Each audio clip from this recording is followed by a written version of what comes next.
Her voice echoed through the boardroom speaker like a bullet dipped in perfume. "I'm proud to announce my patent filing for the Claracell, an energy leap that'll redefine power storage as we know it." The silence that followed wasn't admiration. It was confusion, hesitation, like everyone in the room suddenly tasted metal. Because behind that closed door, at that polished oak table with Vellum Capital senior partners, she wasn't just pitching tech. It was walking into a lion's mouth lined with her own stolen teeth. Let me rewind. 3 hours earlier, I'd been eating cold chili from a plastic container in my pickup, parked 2 blocks from that same high-rise. I watched her stride in, red heels, glossy tablet, the same Prada bag she bought right after her breakthrough. I'd seen the receipt forwarded from her assistant, by mistake. Turns out geniuses also forget to log out of shared cloud folders. None of that mattered once she stepped into the conference room, not realizing who had been there first, because I'd already spent 2 weeks laying the minefield. Every document, every timestamp, every backdated email string and Slack export was already submitted to Vellum's legal team under an alias that traced back to my shell company, established 3 years ago in Delaware. They didn't need to know my face. They only needed the proof. I had enough to turn Clara's smug little house of cards into a napkin fire. I didn't do it for the money. I did it because the last thing my father said before he died, hooked to a morphine drip, shaking from ALS, was don't let her win again. He'd seen her destroy Mom's business in 07. Hell, Clara was the reason we spent that winter heating the house with the oven and dry humoring canned ravioli. Now she wanted to put my name in her rearview mirror again. Not this time. I watched the elevator numbers tick up on my burner phone, tracking her floor. Then I opened Twitter. There it was. The scheduled post went live, breaking. Patent records show Clara M. Ellis's Claracell was filed 14 months after existing priority claims under NY-based Parallax Concepts, LLC. Sources confirm internal investigation underway. 300 likes in 20 seconds. Comments already rolling in. Back in the boardroom, someone coughed. Another partner cleared his throat. And Clara, bless her empty soul, kept presenting, laser pointer shaking slightly. She didn't know that across the glass wall in the observation room, I was watching everything through a one-way mirror. And her face hadn't drained yet. But it would.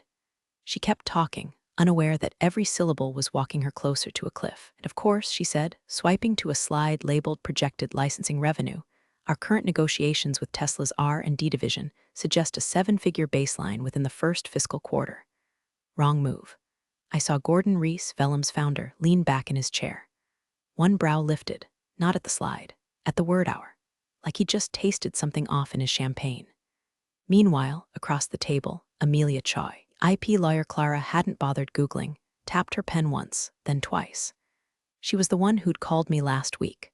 The one who said, "We don't like being lied to. If this invention is yours, prove it." I sent her the raw data, video footage, metadata, the receipt from the first 3D print shop I used in 2019, even the coffee-stained notebook page, where I sketched the early voltage stack diagram, next to a phone number labeled Rachel from Taco Bell, don't drunk dial. She called me back an hour later, we'll handle the rest. So now, in real time, I got to watch the lawyers study Clara like a lab rat wearing lipstick. The kind of silence where you can hear a reputation unravel. She clicked to the next slide, technical architecture. And that's when Reese finally cut her off. "This is impressive," he said slowly, almost kindly, like a teacher addressing a toddler who's drawn a crude dinosaur and called it mommy. "But I do have a question." Clara smiled like she was ready to be crowned, of course. "Do you know who owns Parallax Concepts?" Reese asked. She blinked. "I'm sorry, Parallax Concepts LLC," he repeated, reaching under the table and placing a folder in front of him, firm holding the prior art patents on this technology. "It seems your filing came well after their original claim. In fact, your abstract appears to be, shall we say, suspiciously aligned. You could feel it happen, that shift, like the oxygen got thinner." Her knuckles whitened against the edge of the table. "There must be a mistake," she said, voice suddenly tight, throat clearing itself. I've worked on this for," Amelia cut in gently. "Clara, do you not recognize any of the circuitry? The modeling language, even the naming conventions? You presented with a file called B12 Final Thisome PPTX. That's not even your naming structure. That's how he labels his files." Clara froze. It was the first time she didn't have a retort. She opened her mouth, then shut it, blinked again. That's when Reese turned to the glass wall and smiled. He knew. Behind the mirror, I didn't move. Smile back, I just watched. Waited, because her face hadn't drained yet, not fully, but the next 30 seconds, they'd make her wish she'd never learned my name. She tried to recover like a drunk slipping on ice and pretending it was a dance move. I don't know what this is, Clara said, laughing too sharply. Parallax concepts. I've never heard of them. This must be some kind of setup. I mean, anyone can file a— Reese's smile didn't reach his eyes. You submitted an invention built on layered graphene logic clusters that exactly match what's already been filed by Parallax, down to the thermal regulation coefficients. Even the typos are identical. Amelia slid a printed page across the table. Here's your patent abstract, she said. Then another. And here's theirs. You copy-pasted, Clara. You didn't even change the misspelled word capacitor. You wrote it as capactor. Twice. The room went dead quiet. The first time in her life, Clara didn't reach for charm, for spin, for her practiced eyebrow raise or carefully manicured laugh. She just sat there hollow like a mannequin that finally realized it was naked under floodlights. What is this? She whispered. Reese opened the folder, pulled out a thin stack of photos. My garage in Dayton, my notes, my solder-stained workbench, my selfie holding the first Ugly as Sin prototype. They were time-stamped, watermarked, registered. The smoking gun wasn't just warm, it was still glowing. Then he laid down the final card, a signed IP transfer agreement between me and Vellum dated 1 week prior. The rights were already theirs. See, Clara, Reese said, calm as a funeral, you tried to sell us something we already bought, from the actual creator. And that was the moment it hit. Her lips parted slightly. Breath caught. Skin went the color of printer paper left out in the rain. She reached slowly for the glass of water in front of her, hand trembling, missed it, and knocked it over instead. Nobody moved to help. Amelia dabbed her files dry with a tissue and said sweetly, we'll have to pause your proposal, I'm afraid. There may be legal implications. We've already contacted the USPTO regarding the overlapping claims. Clara stood like she might faint, or bolt. Reese added one last nail, quiet and sharp. And when your name gets flagged in the patent fraud database, you may want to rethink any future startup dreams. Investors don't love that kind of thing. She looked around the room, maybe hoping someone would say, no, this is a mistake. You're amazing, Clara. But no one spoke. Just a slow shuffle of papers, a cough, the click of someone's pen. Reality was vacuum sealing around her like shrink wrap.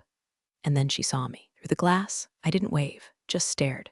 Same way you watch a snake realize it swallowed a scorpion.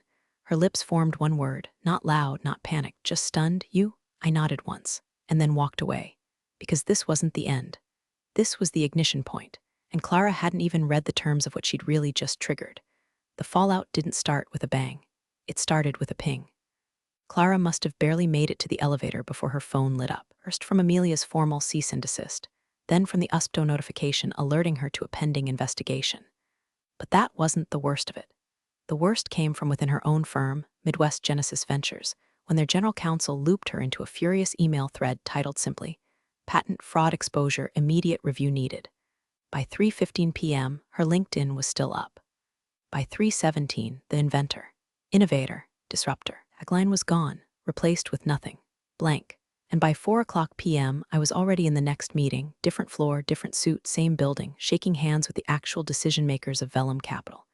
Except this time, I had the seat at the head of the table. Not her. You should know, Reese said after the handshakes, we called the Department of Energy. They're interested. Especially after we shared the revised specs. He tapped the portfolio in front of him. Want to lawyer up, but in a good way this time. I nodded, still buzzing on adrenaline and bitter satisfaction, though I kept it cool. What I didn't need to say was that this wasn't revenge. It was reclamation. My invention, my name, my father's promise honored. But Clara wasn't done squirming. That evening, she did what cornered narcissists do best, damage control wrapped in delusion. She called me. Blocked number. 2 seconds of static. Her voice, that same weaponized syrup I'd grown up dodging. Look, we need to talk. I let her sit in the silence for 5 full seconds before answering. No, you need to shut up and listen for once in your life. She gasped like that shocked her. Like she still believed I'd roll over because she had the same last name as me. Do you know what you've done? She hissed. You've embarrassed me. I could have brought you in on this. You didn't have to go behind my back, I laughed. Came out ugly, jagged. You stole from me. You stole the only thing I've built in 10 years. You used my work like it was your accessory. And now you want to play victim? She shifted gears instantly. Fine. Maybe I pushed the envelope, but think about the optics. You look vindictive. I look like a pioneer who got blindsided. You want your name in headlines next to billion-dollar battery or next to family drama. You think this is about optics, I said, voice dropping. Clara, I don't care if the whole world sees your mugshot next to a damn deepfake of me juggling gerbils. You tried to erase me. Now you get to watch what happens when erasure backfires. She started to say something, maybe another lie, maybe some warped apology. But I hung up and forwarded the call recording to Vellum's legal team, just in case. By midnight, things happened. The first article broke on Tech Chronicle.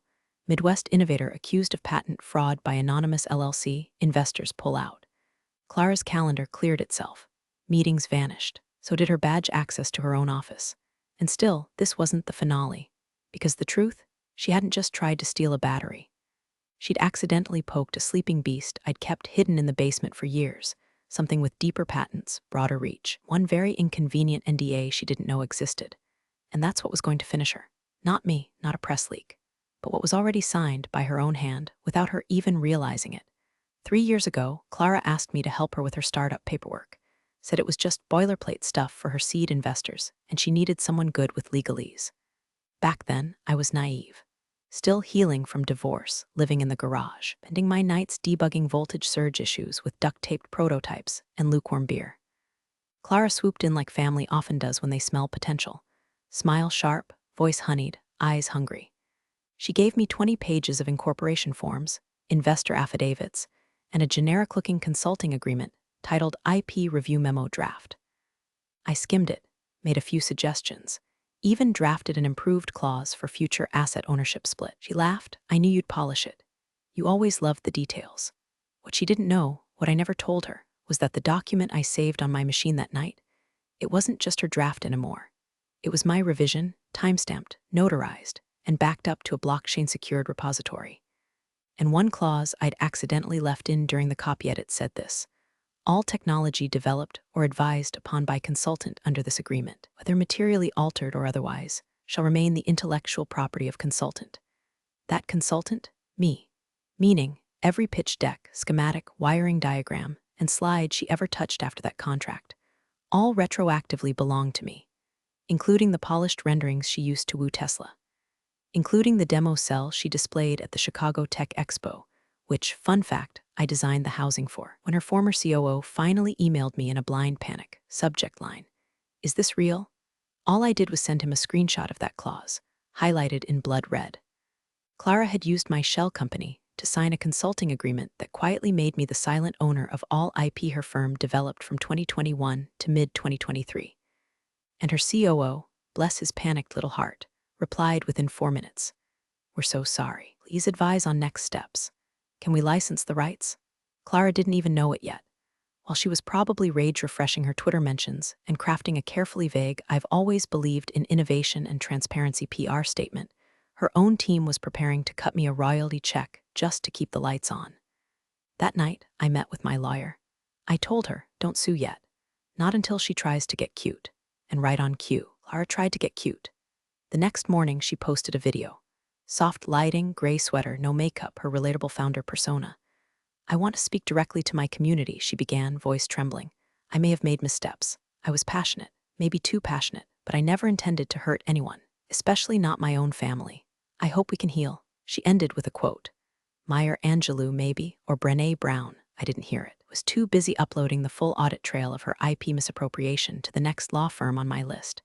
Because her video wasn't a peace offering. It was a preemptive move. She knew the real storm was coming. She just didn't know where it would hit first. Spoiler, it wasn't going to be court. It wasn't going to be tech media. It was going to be the investors, the same men and women who hated surprises and already smelled risk like wolves smell blood. One of them was already scheduled to speak with me privately, in a room where her name was suddenly radioactive. The meeting wasn't in some boardroom with ergonomic chairs and imported espresso. It was in the back of a golf club outside Cincinnati, cigar smoke in the air, a bourbon decanter on the table, and 5 men who'd never needed LinkedIn because their last names opened doors. They called themselves the Foundry Syndicate. Clara used to brag about being their first female-backed founder, like she'd cracked the code with charisma and spreadsheets.